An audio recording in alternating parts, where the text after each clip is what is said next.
Good evening, Demon Phil, Comics and More New Jersey here with yet another interview, and tonight is going to be another good one. I seem to be on a roll of having all kinds of good ones. I wonder how that is exactly, but hey, just my luck, and I'm going to go and roll with that as well. So for everyone that's here right now, thank you for being here. And for everyone that is coming in, please go ahead and jump in here. Anyone that is here, share this out, start the watch party. Let's get the word out there. This is going to be fun tonight. We're going to have some serious fun with this. You're actually going to get to see me fangirl just a little bit, so I apologize ahead of time, but it's probably going to happen.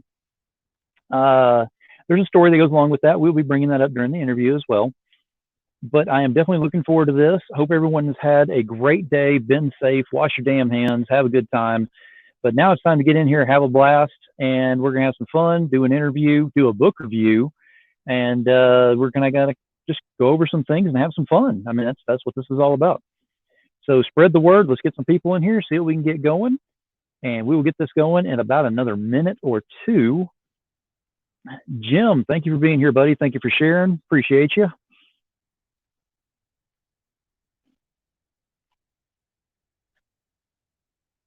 Let me get in. I'm just going through and doing some shares on my end as well.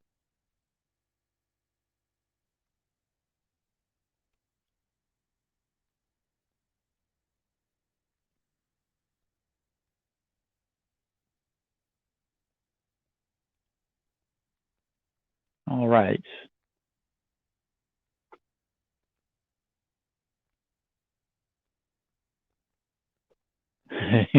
Thank you for that, Jim. I appreciate the update there.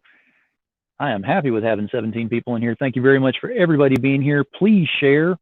Let everyone know what's going on. We're going to give it about another minute here to go ahead and get this built up and get shared out. I know my guest is sharing out as we speak as well. So we're going to have some fun with this tonight. And I hope y'all have been having fun seeing me on here as much as you have right now. If you haven't, sorry about your luck. It's you know, got nothing better to do than to be on here and show my ugly mug. This is what I do.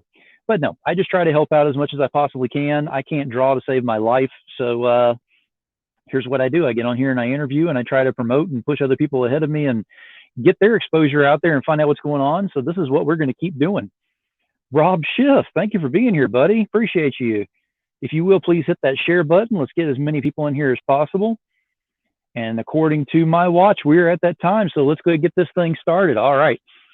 Demon Phil, Comics and More New Jersey, thank you for being here for yet another interview. Tonight is going to be fun. I actually have a personal involvement in this, so to speak, just because I'm a major fan of this work. Tonight I have Clay Adams in here.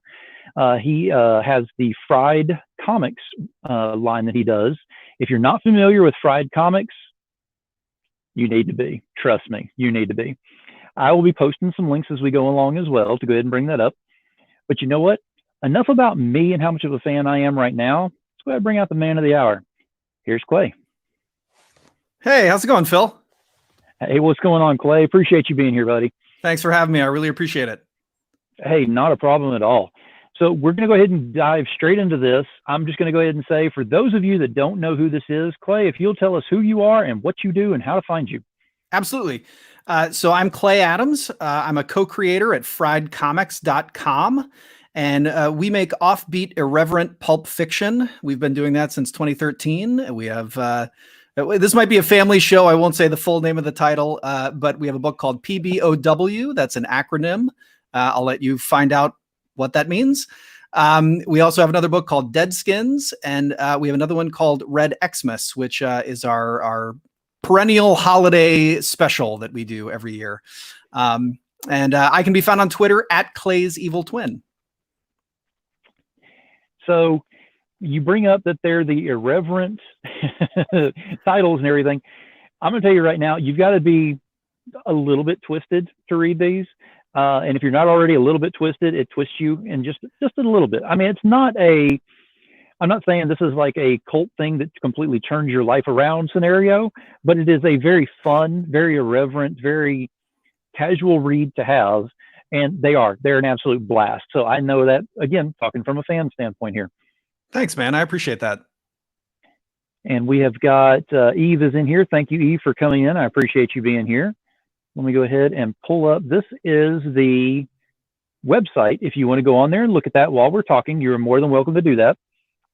So the first thing I want to go ahead and say is with Fried Comics, of course, you have the 3 main titles that are on there right now. I'm going to go straight to the one that you said that we can do the acronym for. We can actually go ahead and say what it is. It's not as bad as you would be thinking. And if I leave it open to acronyms to this crowd out here, there's no telling what they would come up with. Okay. So PBOW is Pregnant Bitches of War. That's the name. Don't wear it out. It actually, I have it. Let me go ahead and show you right there. So you want to go ahead and you can tell them about this book. I will let you do it because I'm still kind of with jaw on the ground while I'm reading through this thing. Yeah. So this is it's a pretty wild ride, as you might imagine from the title. It's about 6 pregnant women who are sucked from the time stream by inventor Nikola Tesla. They accidentally go back in time and kill a young Hitler. And somehow that makes the world worse. And so now they have to save the world from a hell of their own creation before their water breaks. And it's called Pregnant Bitches of War. We like to pitch it as like Inglourious Bastards meets Back to the Future, but with pregnant ladies. That's definitely a way to look at it. I had not thought of it that way, but yeah, it's not one of those reads that you want to go ahead and say that you're going to read this thing and you're going to be smarter from it, like a War and Peace standpoint. But it is one of those things that, like, if you've had a bad day and you're just like, I just can't take this anymore, I want to sit back and just disconnect from everything. Well, there's not much more disconnection you can do than that right there. and you know, that was sort of the philosophy when we came up with Fried Comics. I created that with my writing partner, Alexandro Philippe. He's a documentary filmmaker. He's done a few films you might have heard of. The People versus George Lucas is one that was kind of big in nerddom a few years ago. And he's got one on Hulu now that's called 7852 Hitchcock's Shower Scene. So you can check that out on Hulu. He's got a few more that are coming out. But we created this together and we wanted to do just that, what you just said. In fact, we called it Fried Comics because we compared the comics to like fried food that tastes good, but doesn't necessarily have much nutritional value. And so that's what our comics are. And it's funny that you bring that up because I'm actually going to be bringing that point up here right after we go through the other 2 comics that you have, just kind of discuss about them. Sure. The next one that I want to go through is the one that I actually backed the Kickstarter back in December. I think we decided it was December that you had the Kickstarter. And I just found out it was Red Xmas 4. So I thought I was caught up. I'm about to be caught up because now I have 1 and 2. And I will be getting 3 to go ahead and get caught up on that because OCD will not allow me not to do that. But Red Xmas. I will say that since I have read through this and I'm familiar with the one that I will be getting off Kickstarter, and I'm very familiar with this one that I received from Clay, this is not your 'Twas the Night Before Christmas story that you want to read to the kids just before bed. But again, it is a very irreverent, very fun read, and it takes Christmas to a whole different level. And it starts in the first few pages. I mean, you're automatically seeing exactly what you get into there. Now, I will say, because I always like to go ahead in my reviews to go ahead and bring up everything about it as I'm going along. Number 1, the cover. The cover I absolutely love. It's a thicker cover than you normally have on there, and it's actually got that it's got a different texture feel on it. So it doesn't have that slick texture. It actually feels more like a book in your hands, which is nice. The pages are nice in here. They are beautifully done. The artwork is amazing. Your panels, I can't get over. There is no rhyme or reason to the panels. And I like that because you can't have just a cookie cutter panel system in the books. It gets mundane at times. With this, there is nothing mundane. In fact, there's a lot of artwork that actually extends past the panels.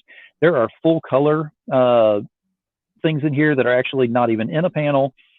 And whenever you see things like, I just saw it on here, this is what you're dealing with. Let me make sure everything's cool. Yeah. This is what you're dealing with whenever you read Red Xmas. So the store Santa that you usually go sit on the lap, every year type thing, that is not the same one that we're dealing with in this one. That's a very different, very superimposed Santa, shall we say. On top of all of this, everything that was done in here was absolutely wonderful. The dialogue. a lot of times you can absolutely lose a story just simply by the dialogue not being in there the correct way or having the correct flow or anything. Not an issue. This thing was a page turner from beginning to end, and then to go ahead and start it over again and do it again because you can't get enough of it. I cannot point that out enough. So as far as I'm concerned, that's a demon thumbs up on there, seal of approval on that one. Absolutely keep going with that. So that is my take on Red Xmas. If you will talk about Red Xmas on your end right now, and then we'll go to your last book. Yeah, absolutely. So we wanted to create just a perennial holiday classic. I mean, and whether we did or not, like it's not for me to say, but the holiday classic, it's like it's a staple of mass media, right? Whether you're talking about How the Grinch Stole Christmas or Elf or Grandma Got Run Over by a Reindeer or the Hanukkah song. It's just in every mass media, there's that something. And we weren't sure that thing existed yet for comics. And so we wanted to take a stab at it. So this was this started as a screenplay. Sexy clowns? No, but we could, who knows? Maybe we could put some in there if that's what you like, Jim. We'll see. That'll be the next book, Sexy Clowns. This actually started life as a screenplay that we wrote in the early 2000s, and it was before Bad Santa came out. And I remember after we finished it, Bad Santa came out, shortly afterwards. And so it's a similar kind of flavor. So if you like Bad Santa, you'll probably like Red Xmas, but it's not a ripoff or story-wise, it's not similar in any way whatsoever. But yeah, when we launched Fried, we thought, it's a fun kind of holiday story, kind of twisted. Not sexy clown twisted, but kind of twisted.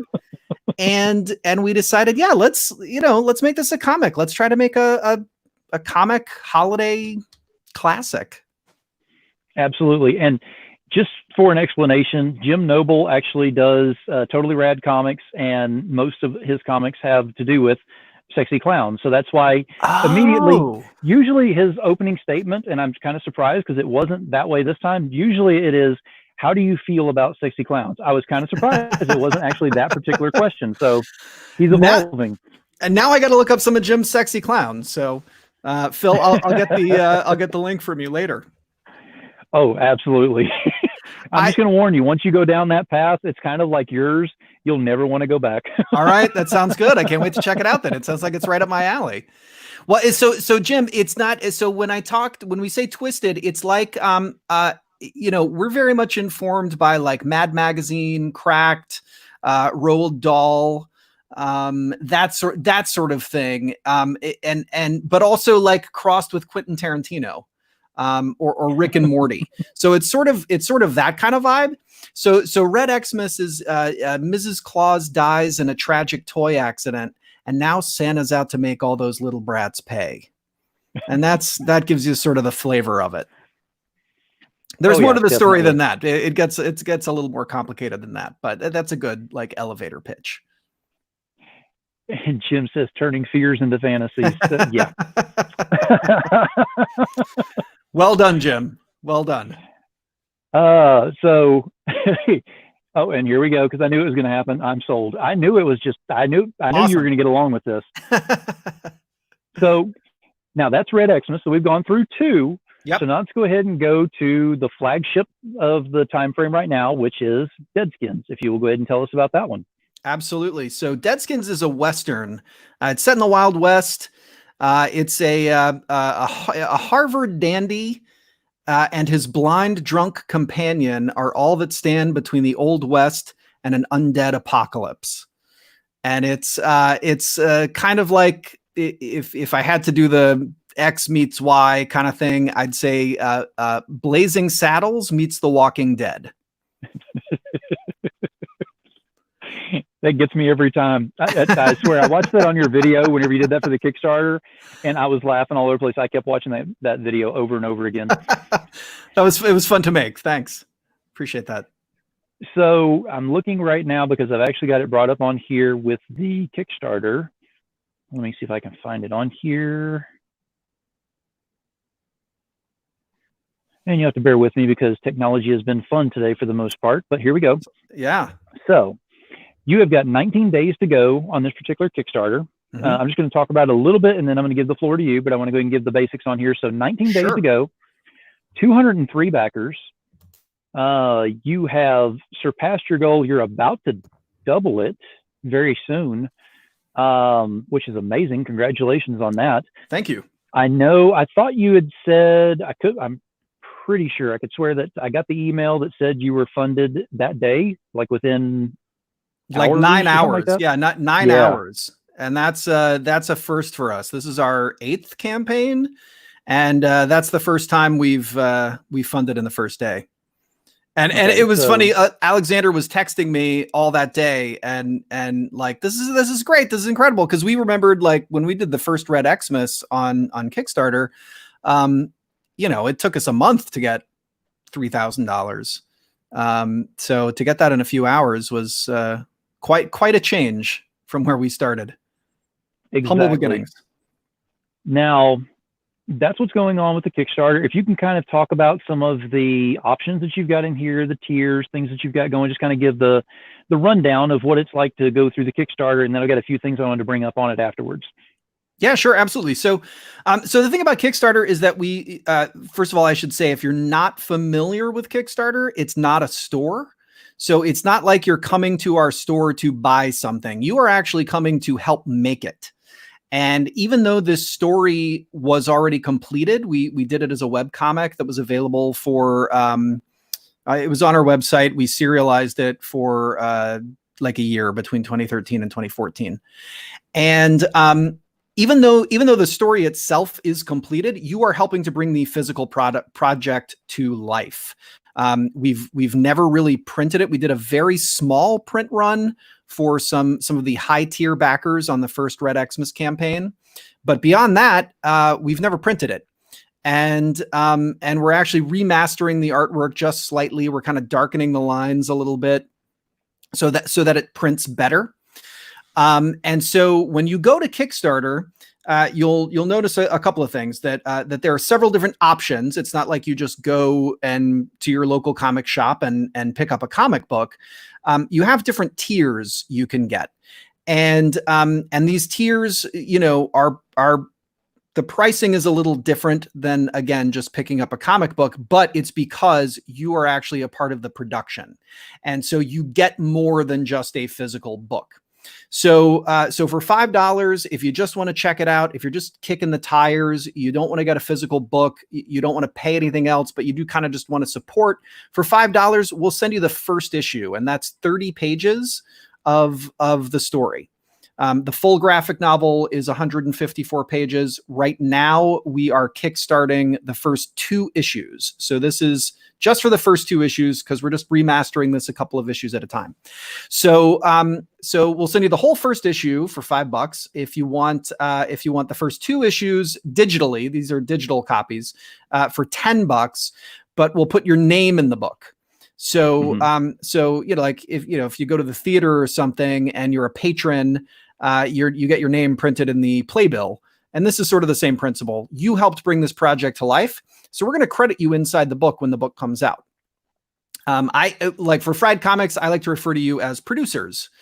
You're not just a reader, or a backer, you're a producer. And then I think it jumps up. Right now, the physical book is at $25. And that's for the standard cover by Takashi Okazaki. And if anybody's familiar with his work, or you're not familiar with his work, he created something called Afro Samurai, and you should absolutely check out Afro Samurai. But he's a phenomenal Japanese artist, and he did our cover for the standard version. And again, you get the physical book, which is 64 pages. It's square bound, so it has a spine. It's like a real book. The cover stock is going to be nice and heavy and awesome. And And then you also get some extras. So when you get a physical book, you get a certificate of authenticity signed by Frida, who is our Fried Comics waitress. You will also get some extra prints and things that won't be available. Like if I sell this at a convention or anywhere else, you won't have access to these prints. Your name will be printed in the physical book as well, and you'll also get digital copies. So we try to give you a lot of extras to make up for that, higher price tag. Then I think from there it jumps up to about $35 for the Ben Templesmith variant. Ben Templesmith is a very active artist on Kickstarter, and he did a phenomenal variant cover for us. And then you can get both covers. I believe I'm doing this all from memory. I don't have the page up. I believe it's about $50 for both covers. Yep. And then you can get, if you want the whole Fried Comics library, we start offering that around $100. And that's, I think I counted it up. It's like the $100 tier is something like, it's more than 300 pages worth of reading. And if you go for the 150 version, it jumps up to almost 400 pages of reading. And then there are a few other tiers there where if you got a comic idea, like a 22-page comic idea, you want me to write the script, I'll write the script for you. Or if you have a Kickstarter that you want done, I can write the page for you. So we have that as a higher tier. And I think that was a very exhaustive listing of all the tiers. So you can wake up now, everybody. Great. I'm done talking about the tiers. No, it was absolutely great. So there's two things that I want to bring up about the Kickstarter on here. Number one, this is a black and white story. However, there is splashes, and I will use that in air quotes, splashes of red. So whenever there is death, or whenever there is in the process of dying or something like that, there is red all over the place. So it has that very horror-esque, but with Western, motif to it type deal. But then whenever you splash the red all over it, it just takes on a whole new look of its own. So that's one thing. So as you're going through the Kickstarter, if you look at that, and then right below the artwork, this is what I wanted to bring up, because you mentioned about Frida. So I'm going to go ahead and bring this up, because this is what I think of whenever I think of Frida. It says, wait, how do I know I'll like this? About you. You're over 18. You laugh at inappropriate things. Funerals. Hilarious. You like Rick and Morty, South Park, Tarantino films, Shel Silverstein, Ronald Dahl, and Mad Magazine. We don't care what Twitter says. We know you're a good person. Fried is a state of mind. Are you fried? That right there in a nutshell is kind of why I started following you in the first place, because with your other one, it was the rant that Frida was having on the Kickstarter page.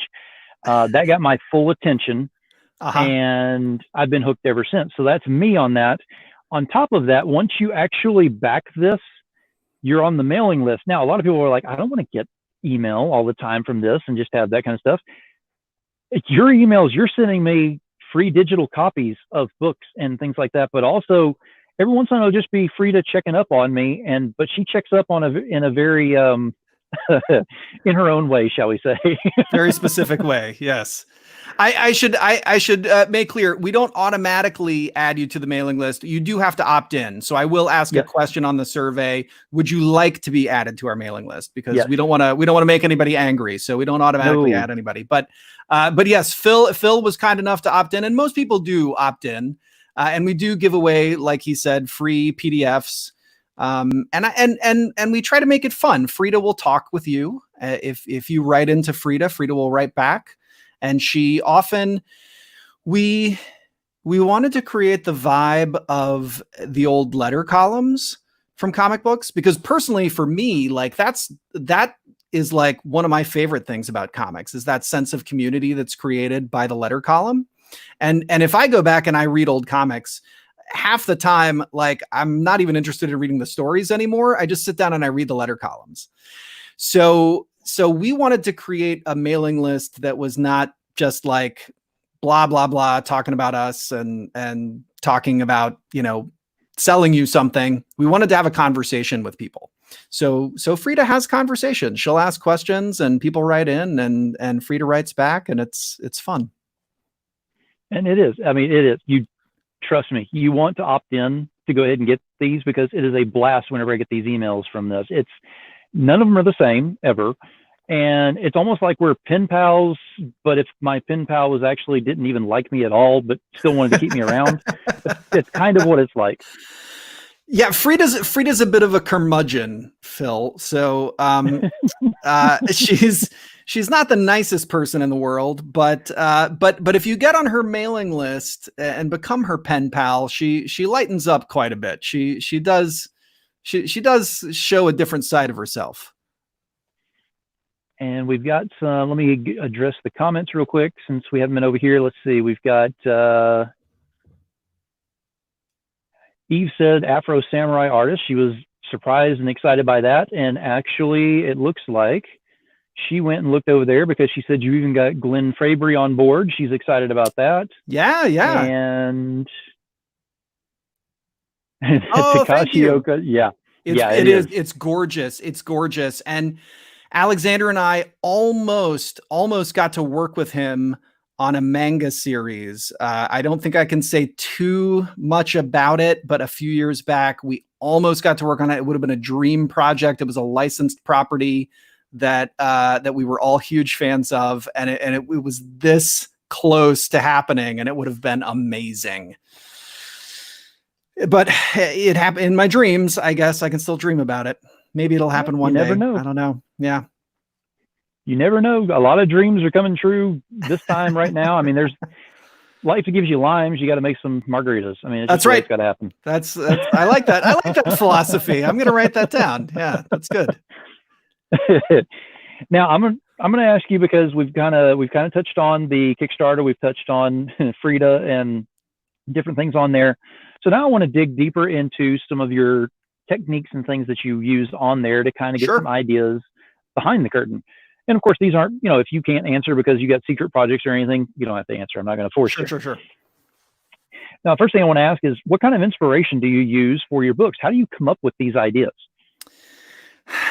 It's a very twisted upbringing, I think, is really the only answer. Like I watched a lot of cartoons and the old Looney Tunes cartoons, and read a lot of Mad Magazine, Cracked, Roald Dahl, Shel Silverstein. I mean, all those things you listed. And Alexander, I think, was sort of the same way. In fact, he and I went to college together. We went to NYU, and we bonded over Preacher. That was kind of the big comic when we were in college. So I dragged him to Midtown Comics and forced him to buy some Preacher, and we kind of bonded over that first. So we knew we had similar sensibilities. So Red Xmas, like I said, that was the first thing we wrote together as a screenplay. And that kind of came about because we were just sort of thinking, well, okay, what kind of screenplay do we want to write? We were thinking initially that we wanted to do something a little more horror. And so we were thinking, okay, well, Nightmare on Elm Street is so brilliant because, it's just, everybody, I think, can relate to that fear of being in bed and being afraid of the dark and what's out there. And this concept that somebody comes to you at night in your dreams and terrifies you. We thought that was super interesting. So we said, well, okay, who else might come to you in the middle of the night and sneak in your house and terrify you? Oh, Santa. Yeah, because that's actually a pretty terrifying concept if you really think about it, that everybody's telling their kids that, this man creeps down their chimney and like doesn't slaughter them. And but then, like, oh, hey, but you're fine. Like, nobody's going to break into our house. You can sleep easy, except once a year when somebody does break into our house. And so it kind of went from there, and it went, when we started writing the script, it went more into a I would say dark humor type direction rather than out and out horror. And so that was Red Xmas. And then when we started doing Deadskins, that also started as a screenplay. And we came up with that idea long before the zombie craze got big. This was actually, Alexander and I were actually working on a film together. He was directing a feature film that shot in Denver, and I flew out from New York to be kind of like one of the big actors in it. I flew out there, and he and I were just kind of talking, and we hadn't written together in a few years, and somehow we came up with this idea about crossing a Western with a zombie movie. Yes, yeah, Garth Ennis is great. I love his stuff. I absolutely love his stuff. So if you like his stuff, they are fun dreams. If you like Garth Ennis's stuff, I would love for you to check out Fried Comics, because it's very much in that vein. I tell people, Preacher was the thing, when I was in college, like I said, but now with The Boys being so big on Amazon, that's sort of like what I tell people, like, oh, if you're a fan of The Boys on Amazon, you should definitely check us out. So that's awesome. I love that there's a Garth Ennis fan in the house. So Deadskins, we decided that we wanted to cross a Western with a zombie movie. And I hate saying the word zombies, because it's not like, I don't really use it in the pitch for Deadskins, because now sort of the zombie Western has become kind of a cliche. But when we came with the idea, it was actually fresh. It just, we wrote it over a couple of years as a screenplay. It had some interest. We sent it out. It kind of made the rounds, but like in Hollywood, 99.9% of things that, even if they look like they're going somewhere, they don't go anywhere. And so we kind of exhausted the rounds of that, but we got to the end of Deadskins, of writing the script. And there's a scene in there. I don't want to spoil it for anybody, but there's a scene in there where we wrote this image of a group of pregnant women holding guns. And we thought, oh, this is a great image. All these like badass pregnant women holding guns. And we were like, that's going to be our next movie, Pregnant Bitches of War.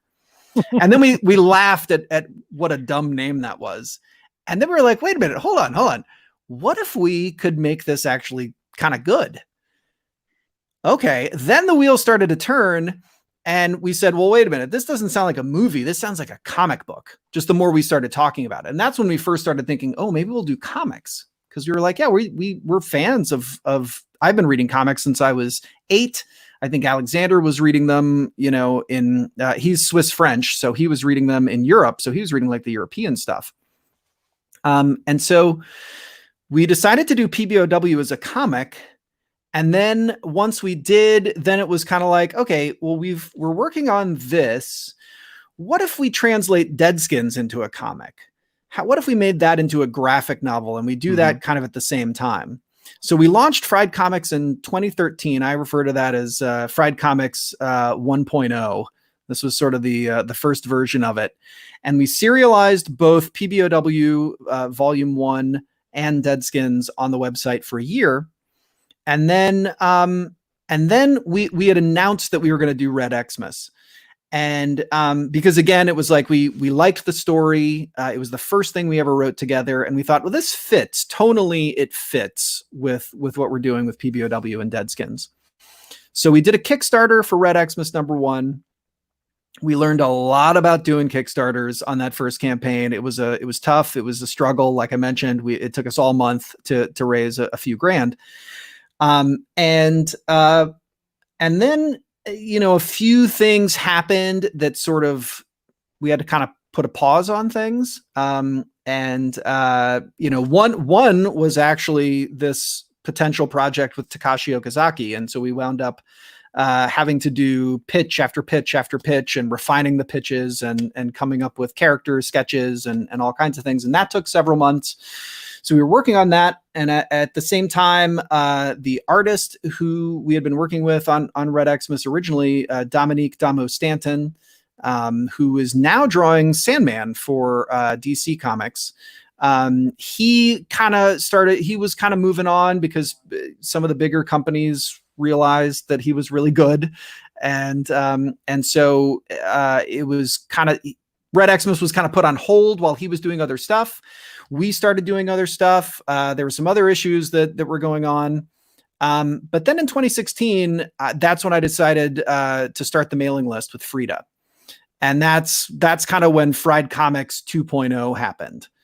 And we launched a Kickstarter for PBOW in 2017 and brought back Red Xmas with another artist because Damo was no longer available. And the rest is history. Now I'm here with Demon Phil on his podcast. So your dreams can come true, folks. And exactly. See, I mean, wait a minute, a dream of being on my show. Hey, here I am. You got to raise the bar a little bit there, Clay. I'm having a great time, Phil. What can I say? Now, let me ask you, because you kind of touched on some of the Kickstarter stuff, and you said that, you went through the first one, you struggled on it. So I'm going to ask the question, what makes a successful Kickstarter? Having an audience ready to back on day one. That's really the key. And we did things. So here was our mistake on that first Kickstarter. Okay. Our mistake on the first Kickstarter was we had spent a year serializing 2 different series on our website, and people were reading it, and we were selling 99-cent downloads. So let me tell you, that is not a plan for becoming rich, selling 99-cent downloads. We spent a lot of money on art, and then made a pittance in 99-cent downloads. But people were reading them, and we knew people were reading them, and people were reviewing them and liking them, and so they were critically acclaimed, and our readers seemed happy. But when we came to Kickstarter, we did not kickstart either of those books. And the mind-numbingly simple answer would have been to then do a physical copy of Deadskins or a physical copy of PBOW right then. And instead, we decided to kickstart Red Xmas, which no one had heard of at that point. There was no fan base for. We assumed that if you liked any of our other 2 books, that you would just immediately jump onto this. And there were some people who did that. But as we've learned, and even as we've learned from Kickstarter, there are people who will only read PBOW. There are people who will only read Red Xmas. And then there are lots of people who like both. But there are certainly some people that are in like one camp or the other. And so I think that was probably a mistake. So that there was not a lot of familiarity with it. And the other sort of mistake I think we made is that, and I think a lot of people make, is that they put something up on Kickstarter and they just assume that because it's there, people are going to back it, even if it looks great. I've seen projects that look fantastic, but they fail. And you go, well, how can something that's so fantastic, that looks so fantastic, not reach their goal? And it's because I think in most cases, it's because the person puts the thing up and just thinks now it's up. But exactly. As you know, from doing a podcast and anything else, like, you're right before this is going live, you're sending out the links and you're telling people about it. You have to promote it, and you have to have people there on day one, ready to back, ready to show some enthusiasm. And then once your initial crowd has come out on the first few days, then somebody who's browsing through Kickstarter, maybe looking for what else they want, they look at it as social proof. They see it and they're like, oh, well, 200 people have already backed this thing. It's already raised so much money. It looks good. It must be good. Right. And so that's what attracts other people. But it's really having that crowd on day one that like knows what it is you're giving them, is excited about what you're giving them, and is ready to back. Absolutely. And I completely agree that you can't just hit that button and think the masses are just going to flock to it just because you hit a button. I mean, everybody can hit a button. I mean, I can go on there and hit a button for my show on Kickstarter, and I won't make a dime off of it because I haven't done any kind of promotions to get to that point. Right. I don't think I'd make more than probably 15 or 20 cents anyway once I hit the button, but that's hearsay. You're selling yourself short. Well, I mean, to pay for a show is what I'm saying. We do this for the fun of it. Yeah, exactly. Now, you've kind of talked about what makes you successful in the Kickstarters as far as your advice on there. So I want to switch gears on the advice for new writers or creators. What advice would you give them? So the best advice I can give is just make something. Whatever it is, make it, and then put it in front of an audience. and they will tell you pretty quickly and sometimes in pretty devastating terms what they think of it, right? But it's the best advice I can give. So I've heard several different iterations of this advice, which it was phrased to me as get published as fast as you can. And when I was given that advice, I thought, well, that's easy for this person to say because they are published, right? But if you're just some schmo starting out, like, how do you get published? Well, I think what the person was trying to say was just get your stuff out there and put it in front of an audience, like I said, because once you do that, you just get so much better than you will just writing something, putting it in a drawer, not showing it to anybody, or showing it to a workshop. I mean, workshops are great and you can learn a lot from doing a workshop, but a workshop is not a paying audience, right? Mm-hmm. If you go to a workshop with other writers, those are other writers who are there sitting there waiting for you to talk about their script, right? And then they're happy to give some, feedback on yours, whatever, but blah, blah, blah. Let's talk about my script now, right? And I don't mean that as a knock on writers' workshops, but like I said, they can be great, but they're not a paying audience.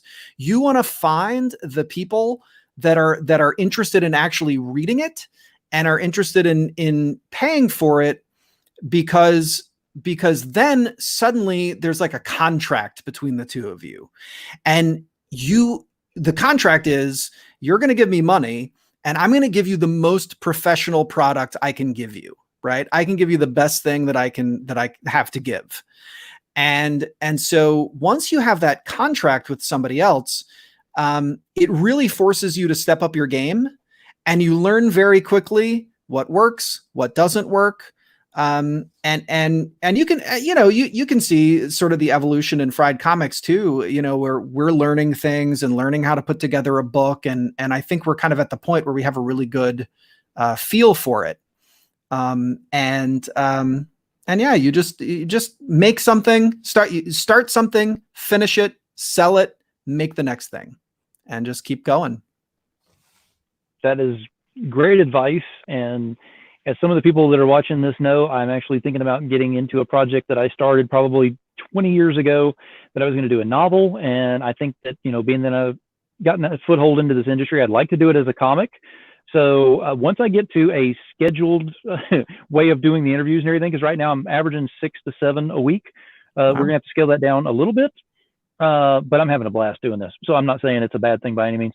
But whenever that does come around, I may pick your brain a little bit more on that one too. Please do. I love to talk about this stuff. So what's in the future for Fried Comics? Future of Fried Comics is, let's see. So we finished Red Xmas, that the 4th issue we just kickstarted in December. So we may be putting that together in a trade paperback or a hardcover. I'm going to kind of look at what we're going to do with that, and maybe put a little extra bonus material in there for people.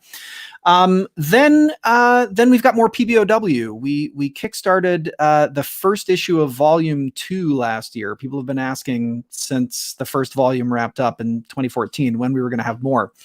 So we did the first issue last year. We kickstarted it with Fabio Ramacci, who is also drawing Red Xmas. So he had to put, we drew one issue, he put it on pause. We are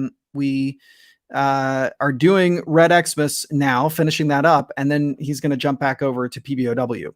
So anyway, that's sort of what's next. Alexander and I are writing. We actually outlined this second volume back in 2015, 2016, something like that. So we wrote a pretty extensive outline. I wrote the first issue off of that. He and I kind of connected to sort of break down the panels, but he was busy making a film, and so he wasn't as involved in the production of the final product. But with everything that's kind of going on right now, he's kind of at home with nothing to shoot and no film festivals to go to. So he and I, the silver lining has been that we've been able to write together on this second volume. So we're preparing that right now. That's quite a bit that you've got still going on, that, which is great, because at least I know I've got stuff that I'll be definitely backing for certain. Awesome. It's great to hear. Well, I mean, it's one of those things that once you go down that rabbit hole, it's just like Totally Rad that we were talking about earlier. You go down that rabbit hole, you do not get back out. So yeah, you've got me locked away in a cage somewhere. He's got me locked in another cage somewhere else. Yeah, Awesome. it happens. Great to But hear. I'm going to go ahead and address the audience real quick because I've seen a lot of usage over here on this because Cool. Russell Allen isn't here. Thank you, Russell, for being here.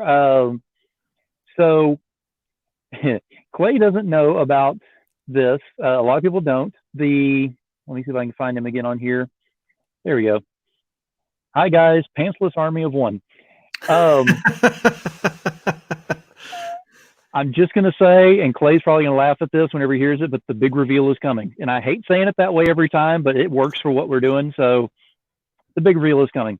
I'm actually working on a side project. Russell knows about this to a degree, and everyone is really pushing me on this. So it is going to be something that's going to be happening. So keep your eyes open on that too, Clay. All right. So let me see what else we got on here. We have got Pantsless Army. A lot of clown talk and a lot of pantsless talk. Yet Okay. That's not abnormal in my show. That's pretty much the normal in here. Who needs pants? Exactly. Overrated. Eve said, "Love Preacher." Absolutely. Awesome. Yeah, that's a favorite. I've got all the hardcovers next to my bed. And of course, Russell said, "Preacher's badass." Absolutely. Yeah. And Eve said for her, the one that she chooses would be The Boys. The Boys. Which, yeah. And let me see. Just kind of going through some of these others because we had a lot of comments going through while we were talking on there. There's a lot of talk about how there's going to be clowns inside of there and how they, do things to create the clowns in space. Wow, you guys are just really putting it out there tonight. I got to get more clowns going on. More clowns. I will say this. I'm going to do a shameless plug right now because I think you would definitely benefit from this tomorrow night. Okay. Tomorrow night, I do have an interview with Jim Noble. A lot of people are not aware of this because I have not made it public knowledge until just this moment. Okay. What time? It'll be at 10 o'clock p.m. Eastern. Okay. I may be recording another podcast then, but I will definitely check out the replay. Oh, absolutely. Yep. But it's something that I think you would enjoy on there because what you're seeing with the way that we're going on this interview is pretty much going to be the same way on his because it's the irreverent style, shall we say. And I'm being nice about that, Jim, and you know it, saying it's just irreverent. And Jim says, and I agree because that's why I was bringing this up, Clay, we should collaborate. I'm always open, man. I'm always open. Hit me up on Twitter. Yeah, a totally fried comic would just, oh my gosh, I don't think my bank account could take that much. And Eve says, and I'm going to put this up here. I'm good with that. Going to spam the shit out of tomorrow's live. Thank you, because that's exactly what we need. It's either going to be a great show or it's going to be my last show. One way or another, we're going out with a bang. Hey, that's awesome, man. But no, I mean, I like to have a lot of fun. I like to go ahead and get guests on here that are a lot of fun to be on here and to go over things. And Fried Comics was a must-have. So as soon as I saw you, I believe it was on, you were on one of the panels on Anderson's show, I believe. Yeah. A couple weeks back, right? Yeah. Yes. That's whenever I got in on the back end of the panel and I was like, who all's here? And there were no names up there. So I honestly did not recognize you at first. So whenever at the very end, whenever you were given the time to go ahead and bow out and tell who you were and where to find you, my jaw hit the ground and I was like, oh, friend request. And I immediately sent it to you. Yes, I remember that.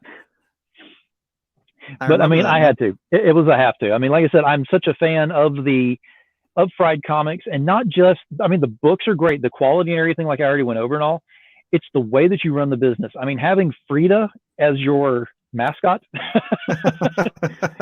that is epic. I'm telling you right now. And anyone who's watching this, if you're not backing or have not backed or have not gotten anything from Fried Comics, just do it just so you can get that interaction so you'll know what I'm talking about. Because for me, just to explain it is not good enough at all. I appreciate that. We try to have fun, because if you're not having fun, like, why are you doing this, right? Oh, absolutely. Now, Jim says he's got a question. Okay, Jim, what's your question? All right. We are anxiously waiting over here. I have an answer. Let's see if they match. Kentucky Fried Movie. Now that's funny because I've never actually seen Kentucky Fried Movie, and I've always wanted to, and I don't know why I've never like pulled the trigger and rented it. I'm a big Airplane fan and Naked Gun and Police Squad. So I don't know why I never saw Kentucky Fried Movie. But I'm going to check that out. Thank you, Jim. I will definitely check that out. Oh yeah. So just to let you know, this is kind of like the interview process to get you involved in other circles that we have going on. So I think you're doing very well with the interview. Oh, good. Oh, great. Perfect. I passed the test. I know he's writing down notes over there. I can guarantee you I'll get all kinds of messages whenever we're done. We will definitely get you two together working on something and figuring out something. We can have some options, I'm sure. All right, but we can definitely do something. I look forward to it. But what I would like to see, I definitely want to see more of the Fried Comics being out there and being out there in the open. I know it's great to have it whenever it's a Kickstarter every once in a while type thing, but with the current situation, everything is going on outdoors and they're needing more comics at the LCSs whenever they open up. You know how much I would enjoy to be able to go to my LCS and be able to see yours. Of course, it would be in a corner section and behind visible lighting and everything, but at least it would be there. I would love that. So right now I'm living in Arkansas, and so our books are available in a couple of shops here. Awesome. Thank you. I'm happy to be in the circle. I love it. So we're available at Rock Bottom Comics in Fayetteville, Arkansas, which is where the university is. And we're also available in a cool town called Eureka Springs. There's an awesome shop there called T-Rex, and they sell some comics. So they've got some Fried Comics there, but I'm definitely looking to expand into more shops. That would be great. I will do what I can to get the word out there on that. I know everyone else that's watching this right now, I know they're probably taking down some notes and preparing to do the same as well. They'll probably either be reaching out to you directly or reaching out to me to try to make some things happen for you, because this definitely needs to happen. Awesome. I appreciate that. His Kickstarter, 19 days left, doing very well. And you, Russell, you're killing me. I got to put this up here just because I can't even think right now. This has something to do with the Pantsless Army, I can tell. Yeah, very much so. So again, going back to, we have a Kickstarter. So Kickstarter, 19 days, you're doing very well. We just need to get some more people involved in this, get out there, share, support. I mean, support doesn't always mean financial if you can, whatever you can. There are different ways of doing it on there, but use the power of that finger, hit that share button, get the word out there on all of this, and share this to everybody whenever this is done. Let them know what's going on.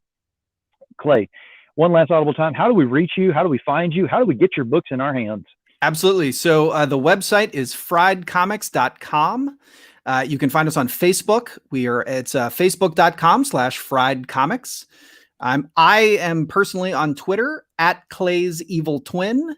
And then the Kickstarter, if you're interested in backing, Phil has a longer link, which will absolutely work. He's going to put in the show notes. You can click on that and go straight to the campaign. But if you just need something to kind of remember it, it's friedcomics.com/Kickstarter/DS, as in Deadskins. Yep.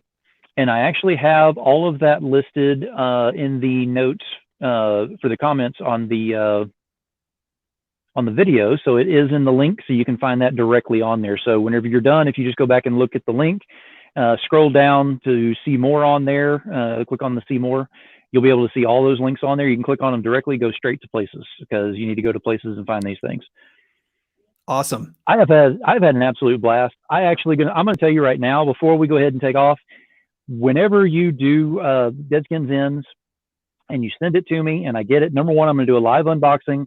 Number two, if you don't mind, I would love to do a review of the book and have you back on as a guest. Absolutely. I'm here anytime. This was fantastic. Thank you. I will definitely take you up on that and keep you on that. We'll lock in a date the closer it gets, of course, to fulfillment on that as well. Awesome. Sounds good. But if anyone needs to get a hold of them, all the links and everything are on there. We've had a great time with him tonight. We're going to go ahead and let him go for now, but we will definitely be having him back. Thank you for being here, Clay. Thank you, Phil. Thanks, everybody, for watching. Appreciate it. And back Deadskins. Oh, yeah.